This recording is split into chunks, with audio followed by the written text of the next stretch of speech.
أعوذ بالله من الشيطان الرجيم بسم الله الرحمن الرحيم لقد كفر الذين قالوا إن الله هو المسيح ابن مريم وقال المسيح يا بني إسرائيل اعبدوا الله ربي وربكم إنه من يشرك بالله فقد حرم الله عليه الجنة ومأواه النار وما للظالمين من أنصار صدق الله العظيم لقد كفر الذين قالوا وہ لوگ یقیناً کافر ہو چکے ہیں قالوا کہ جنہوں نے کہا ان اللہ هو المسیح ابن مریم کہ بے شک اللہ تعالیٰ تو عیسیٰ ابن مریم ہی ہے وقال المسیح حالانکہ حضرت عیسیٰ علیہ السلام نے کہا یا بنی اسرائیل اے بنی اسرائیل اعبدوا اللہ ربی وربکم تم عبادت کرو اللہ کی جو میرا بھی رب ہے اور تمہارا بھی رب ہے انہ من یشرک باللہ جو شخص اللہ کے ساتھ کسی کو شریک ٹھہرائے فقد حرم اللہ علیہ الجنہ بے شک اللہ تعالیٰ نے اس پر جنت کو حرام کر دیا ہے ومأواہ النار اور اس کا ٹھکانہ دوزخ ہے وما للظالمین من انصار اور ظالموں کو کسی قسم کے مددگار میسر نہیں ہوں گے وما للظالمین اور نہیں ہے ظالموں کے لیے من انصار کوئی مددگار یہاں سے نصارہ عیسائی جو حضرت عیسیٰ علیہ السلام کے ماننے کا دعویٰ کیا کرتے تھے ان کی گمراہی ان کے کفر ان کے شرک اور غلو کا بیان فرمایا ہے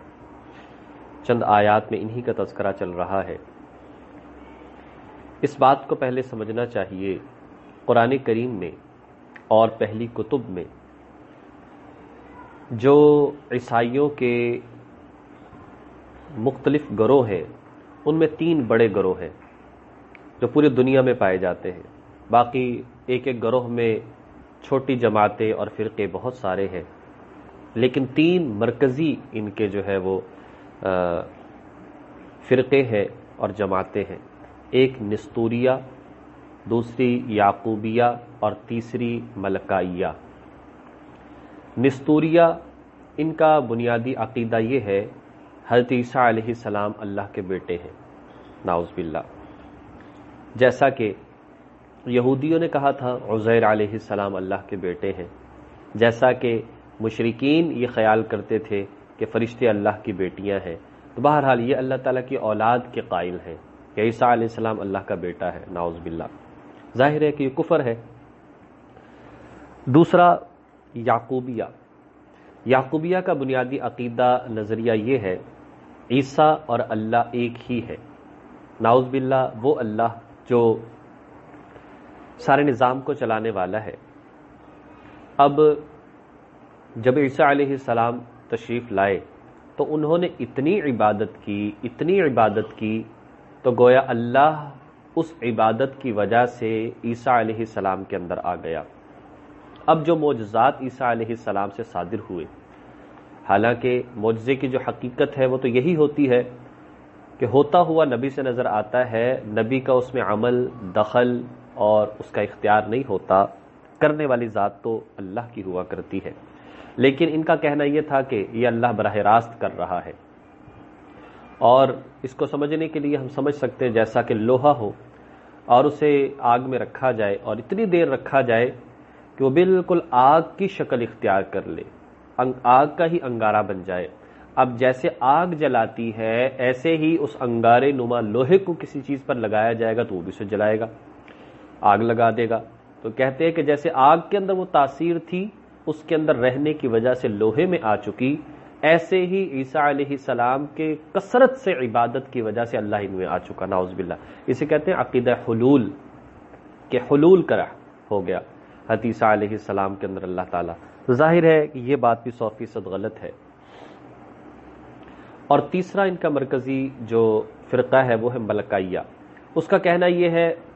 وہ کہتے ہیں کہ دنیا کا نظام اقانیم ثلاثہ کے ذریعے سے چل رہا ہے۔ 3 ہستیاں ہیں، اللہ تعالیٰ، عیسیٰ علیہ السلام اور جبریل علیہ السلام، یہ مل کر خدا بنتا ہے۔ ان کا نظریہ 3 ایک ہے اور ایک 3 ہے۔ یہ بات آج تک کسی کو سمجھ نہیں آئی، کیونکہ بات ہی بالکل عقل کے خلاف ہے، شریعت کے خلاف ہے۔ تو بعض جو ہے وہ تیسرے نمبر پر جبریل علیہ السلام کو مانتے ہیں، روح القدس، اور بعض جو ہے مریم علیہ السلام کو تیسرے نمبر پر مانتے ہیں۔ تو اس طرح سے یہ ان کا نظریہ ہے، اس کی بھی یہاں پر بات بیان فرما دی، اگلی آیت کے اندر بات آ رہی ہے۔ تو ان سب کی تردید فرمائی ہے اور کہا ہے کہ یہ کفر ہے اور شرک ہے۔ اسی لیے فرمایا کافر ہو گئے وہ لوگ کہ جنہوں نے کہا عیسیٰ علیہ السلام، اللہ تعالیٰ تو عیسیٰ ہی ہے، بس اللہ تعالیٰ تو عیسیٰ، جو حلول والا عقیدہ جو ہے کہ عیسیٰ نے اتنی عبادت کی کہ وہی اللہ بن گیا، تو فرمایا کہ نہیں، اللہ تو وہ ہوتا ہے جس کی عبادت کی جاتی ہے، اور عیسیٰ علیہ السلام تو خود اللہ کی عبادت کرنے والے ہیں۔ ربی و ربکم، فرمایا کہ میرا بھی رب وہ ہے اور تمہارا بھی رب وہ ہے، اور اسی کی عبادت کرنی چاہیے۔ اور آگے انہوں نے فرما دیا جس نے اللہ کے ساتھ کسی کو شریک ٹھہرایا، یاد رکھیے شرک جیسے اللہ کی ذات میں ہوتا ہے ایسے ہی اللہ کی صفات میں بھی ہوتا ہے۔ اللہ تعالیٰ جیسے واحد اور یکتا ہے کہ دوسرا کوئی نہیں، ایسے ہی اللہ کی صفات بھی واحد اور یکتا ہے کہ اس طرح کی صفات کسی کے اندر نہیں پائی جاتی۔ اگر ہم یہ کہیں کہ جیسے اللہ ہر جگہ پر موجود ہے، ایسے کوئی اور، کوئی نبی، کوئی ولی، کوئی غوث، قطب، ابدال، کوئی صحابی وہ ہر جگہ پر موجود ہے تو شرک ہوگا۔ جیسے ہم یہ کہیں کہ جیسے اللہ ہر چیز پر قدرت رکھنے والا ہے، ایسے کوئی اور ولی، بزرگ، نبی ہر چیز پر قدرت رکھنے والا ہے، شرک ہوگا۔ ہم یہ کہیں کہ جیسے اللہ ہر بات کا جاننے والا ہے، جتنا علم اللہ کا ہے ایسا ہی کسی اور کا بھی ہے، کسی ولی نبی کا، شرک ہوگا۔ جیسے اللہ مرادوں کو پوری کرتا ہے، دعاؤں کو سنتا ہے، ایسے کوئی اور بھی کر سکتا ہے تو یہ شرک ہوگا۔ جیسے اللہ اپنی مرضی سے جسے چاہے جنت جہنم میں داخل کر دے، ایسے کوئی اور بھی کر سکتا ہے تو یہ شرک ہوگا۔ تو اس طرح یہ جو ہے یعنی یہ شرک کی صورتیں ہیں۔ اللہ کے جتنی صفات کامل درجے میں اللہ کی ذات کے اندر پائی جاتی ہیں، برابر کسی کو قرار دینا یہ شرک کہلاتا ہے۔ اس لیے کہ مخلوق چاہے انبیاء ہے تو مخلوق، وہ الگ بات ہے، انبیاء سب سے اونچے درجے کے ہوا کرتے ہیں، لیکن جس نے مخلوق کو خالق کے برابر لا کر ٹھہرا دیا، ظاہر ہے کہ بہت بڑے ظلم کی بات ہے۔ فرمایا جس نے شرک کیا اللہ پاک نے ان کے لیے جنت کو حرام کر دیا ہے اور اس کا ٹھکانہ دوزخ ہے، اور یہ لوگ چونکہ ظالم ہیں، ان الشرک لظلم عظیم، تو ایسے ظالموں کا کوئی مددگار نہیں ہوگا اور یہ ہمیشہ دوزخ میں رہیں گے۔ لقد کفر الذین قالوا، اور کفر کیا ان لوگوں نے بھی کہ جنہوں نے کہا ان اللہ ثالث ثلاثہ، کہ بے شک اللہ تعالیٰ تو تینوں میں سے تیسرا ہے۔ وہ میں نے جیسا کہ ذکر کیا ملکیہ کا جو عقیدہ ہے، وما من الہ الا اللہ، اور نہیں ہے کوئی الہ سوائے ایک اللہ کے، ایک اللہ کے سوا تو کوئی معبود نہیں ہے۔ وَإِن لَّمْ يَنْتَهُوا، اور اگر تم اس سے باز نہ آئے، عَمَّا يَقُولُونَ، جو تم باتیں کرتے ہو، اگر تم اپنی باتوں سے باز نہ آئے، لَيَمَسَّنَّ الَّذِينَ كَفَرُوا مِنْهُمْ عَذَابٌ أَلِيمٌ، تو ضرور بالضرور وہ لوگ کہ جنہوں نے کفر کیا ہے ان کو دردناک عذاب پہنچ کر رہے گا، یہ کبھی دردناک عذاب سے بچ نہیں سکتے۔ اور فرمایا ضرور لا یمسن، کوئی ایسا لفظ جس میں شروع میں لام زبر والا آ جائے، الف کے ساتھ نہیں، صرف زبر والا جس کو لمبا نہیں کیا جاتا، اور دوسرا آخر میں نون تشدید والا، نون مشدد یہ آ جائے، وہ بات سب سے زیادہ مضبوط، حتمی اور یقینی ہوتی ہے، اس میں کوئی شبے کی گنجائش نہیں ہوتی، کوئی اس میں لچک نہیں ہوتی۔ تو فرمایا کہ ضرور بالضرور ایسے لوگ کہ جنہوں نے کفر کیا، شرک کیا، انہیں دردناک عذاب پہنچ کر رہے گا۔ افلا یتوبون الی اللہ ویستغفرون، کیا پھر بھی یہ لوگ